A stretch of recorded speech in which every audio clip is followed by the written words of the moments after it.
Today we're making a fresh batch of fire cider.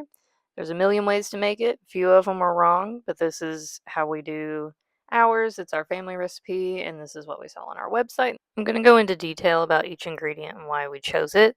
But first, what is fire cider? It's like an old folk medicine staple. It's commonly found in herbalist cabinets. It's a general health tonic, which means it has ingredients in it that provide support for the entire body, but it's mostly associated with boosting immune system and getting ready for like cold and flu. The spiciness in it provides immediate relief for like sore throat, congestion, things like that. It's loaded with vitamins and antioxidants to help boost your immune system. This is what it looks like when it's ready to be bottled and sold. It's already processed for about 4 weeks and we've strained it. We've added the raw honey. We always add the raw honey after we've strained it because straining honey is just a horrific nightmare. And the raw honey is not just there for taste, it actually has medicinal benefits of its own. It's antimicrobial, which means it helps fight against many different types of infection, whether it's bacterial, fungal, viral. So it not only soothes the throat, it protects it as well. Fire cider kind of tastes like a really spicy, tangy salad dressing. As a matter of fact, there's not a thing in the world stopping you from using it as one. Alright, I'm gloved up because I don't trust myself not to stick my finger right in my eyeball after handling this stuff. Starting with horseradish, which is traditionally a key ingredient for fire cider. If you've ever had too much wasabi, you know exactly how and why that works. It will clear your sinuses immediately.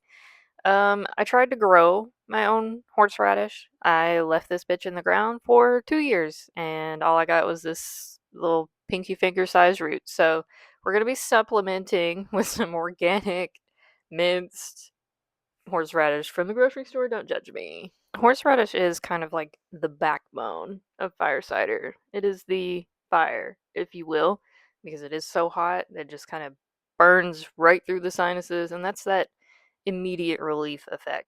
Moving on to jalapeno, which has a lot of similar health benefits to cayenne pepper, which is what I'm going to get into next, but it kind of adds a more rounded out flavor profile as opposed to just straight up hot from the cayenne. Unfortunately, our cayenne pepper is not quite ready for harvest yet, so I'm going to be using some dried red cayenne pepper, a decent amount of it. Cayenne, like a lot of other hot or spice herbs, is a circulatory stimulant. Good circulation, it improves your heart health, digestion, it helps the body speed up healing time because the blood's getting everywhere that it needs to be. Don't entirely omit the spice because the capsaicin in these hot peppers is really what helps to soothe the sore throat. It sounds counterproductive, but it lowers the inflammation and the swelling and can even actually numb the area for a little period of time. Now I'm adding some dried turmeric root. Turmeric's kind of like the big daddy of anti inflammatory herbs. It contains curcumin, which is a powerful inflammation fighting compound. It also helps to boost your immune system. It has a lot of health benefits, so you can look into turmeric more if you want to learn more.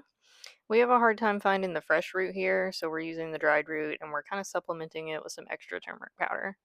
This is one of those ingredients that really makes it like a full body overall health tonic because, as I said, turmeric has a lot of health benefits. It's good for pretty much everything. But when it lowers inflammation in the entire body.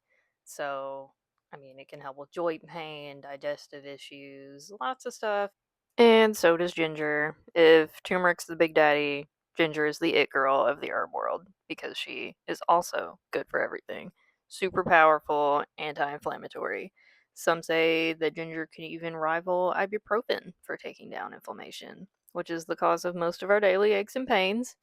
Here in the States, we prioritize it as like a digestive tonic, like having a ginger ale or a ginger tea to settle an upset stomach. So that really boosts the fire cider's digestive tonic abilities. And, we always want ginger when we're sick, right? Like I said, fire cider's very customizable, and we're just kind of being loosey goosey on the measurements here. Um, I'm actually measuring in bits, sprigs, and shitloads. And, every batch is going to be a little different, so this works for us. We keep like a general amount and try to keep it somewhat even, but yeah, that's part of the magic. Now I'm going to add a whole onion. This one's on the medium to large side. Not only helps it be delicious, but they're also a good source of quercetin, which is essential for a healthy heart. Traditionally, onions are believed to have like drawing properties that remove impurities from the body because they're so porous. This might be why you've heard about putting onions on the bottom of your feet for a cold, putting them in your sock or whatever. That's also kind of like a old traditional folk medicine thing. But we include it largely for the quercetin. Fun fact, several generations of my family were in the eating raw onion once a day keeps the doctor away camp. I myself am just across the street in Camp Garlic, which is where our shitload measurement comes in, because I'm not only adding a shitload, it also has a shitload of benefits. Garlic, like onion, helps to support the heart. It can actually help regulate blood pressure, which takes strain off of the heart. It contains a compound called allicin, which is antimicrobial in nature, meaning that it helps to fight multiple types of infections and supports your immune system through that action. It is highly effective against parasites in the gut. Um, I won't really say that it's like a treatment, but you can do some research about it. Garlic has a long, long history of being used for parasites. Now we're adding elderberry, which is an unconventional ingredient for fire cider, but because it is one of the most well known herbs for supporting the immune system, it's just densely packed with vitamins and antioxidants. We're going to add some in there, along with echinacea, which is the other most well known immune supporting herb. Echinacea stimulates production of white blood cells, which is essential for warding off and fighting infection, and that's why it's so popular. No, obviously, we know lemons and oranges are healthy and they have a lot of vitamin C. So I'm just going to share some kind of niche facts about them that you might not know. Lemon contains chemical compounds that help bust up calcium deposits in the body. So, like gallstones, kidney stones. It's one of the many ingredients in fire cider that really make it an all around full body health tonic. And oranges are orange because they contain carotenoids, and that is a chemical compound that helps prevent the action that causes cholesterol to form into plaque. So it kind of reduces the risk of bad cholesterol forming into plaque in the heart. And next, we're going to be moving on to our mulling spices. You may know them more as like fall or autumn herbs, so your cinnamon, cloves, star anise, stuff like that. We all know those taste good, but of course, if it didn't have some kind of health benefit, we would not be putting it in there. Cinnamon, like most spice herbs, is also a circulatory stimulant, which we've already kind of gone over. And your clove is a natural antiseptic, and it even has numbing properties. So, like the capsaicin, great for the throat. Historically, people have used clove oil for like sore gums and stuff like that. It makes it excellent for improving a sore throat. And like garlic, it's great for fighting parasites. Star anise contains linalool, which is the compound that's in lavender that helps it be so relaxing and stress relieving. It's also anti inflammatory. You can find a lot of anise family stuff in digestive tonics specifically because it helps just calm down an overactive digestive system. Star anise also has quercetin in it, which we talked about with the onion, so it supports the heart too. I also added black peppercorns, but I couldn't find them when I was filming this, so I added them later off camera.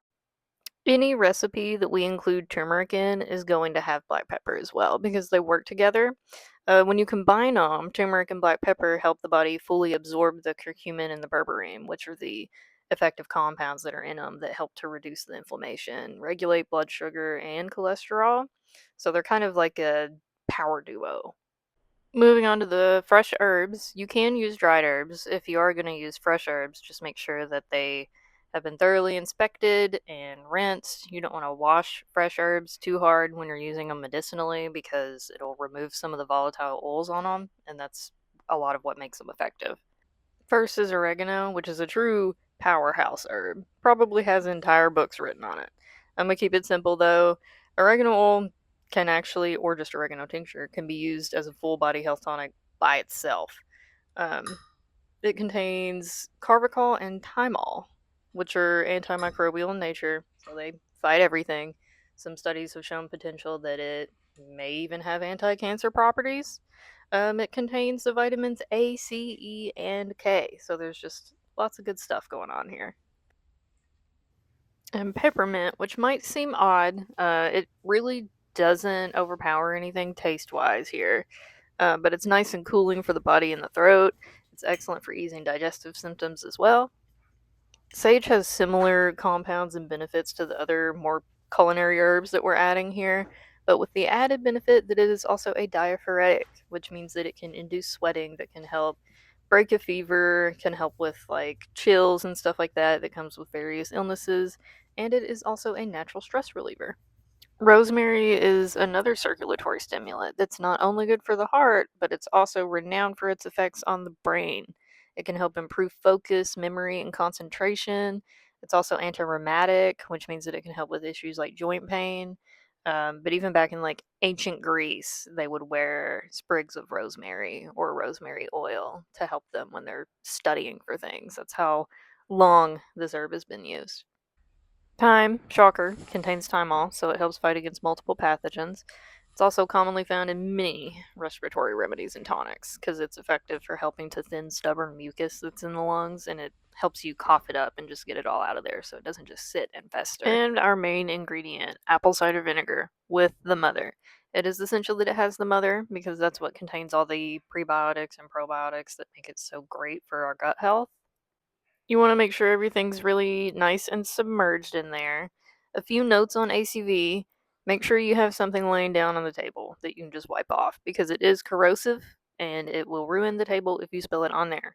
And for the same reason, we're going to take a small piece of wax paper and lay it over the jar before we put the lid on because it can eat away at the lid. It can also be a little hard on tooth enamel over time, so we do recommend our fire cider is sold with a dropper, so we recommend dropping it directly into the back of the throat, or if you do kind of have it in your whole mouth, like rinse it out or brush your teeth. And now we're going to let this process in a cool place out of direct sunlight. Excess sunlight and warmth might cause fermentation, and then we'll strain it and we'll add the raw honey, and it'll be ready to go. Once you open it, it can be kept in the fridge for up to 6 months, depending on the blend. However, we do recommend looking for signs of spoilage just in case, like excess cloudiness, sliminess, or a change in smell. While it processes for that minimum of 4 weeks, we usually every day, every couple of days sometimes, we'll come around and shake it up. Just make sure that everything is staying nice and coated because it kind of settles over time. And you actually want to do that with any herbs that you're processing for a tincture because it's good to make sure that nothing settles and dries out. If you've made it this far, thank you for watching. We're still very new to this. It might take a little patience, but we're pretty excited to share our knowledge in the process of how we make our products and maybe even inspire you to make your own.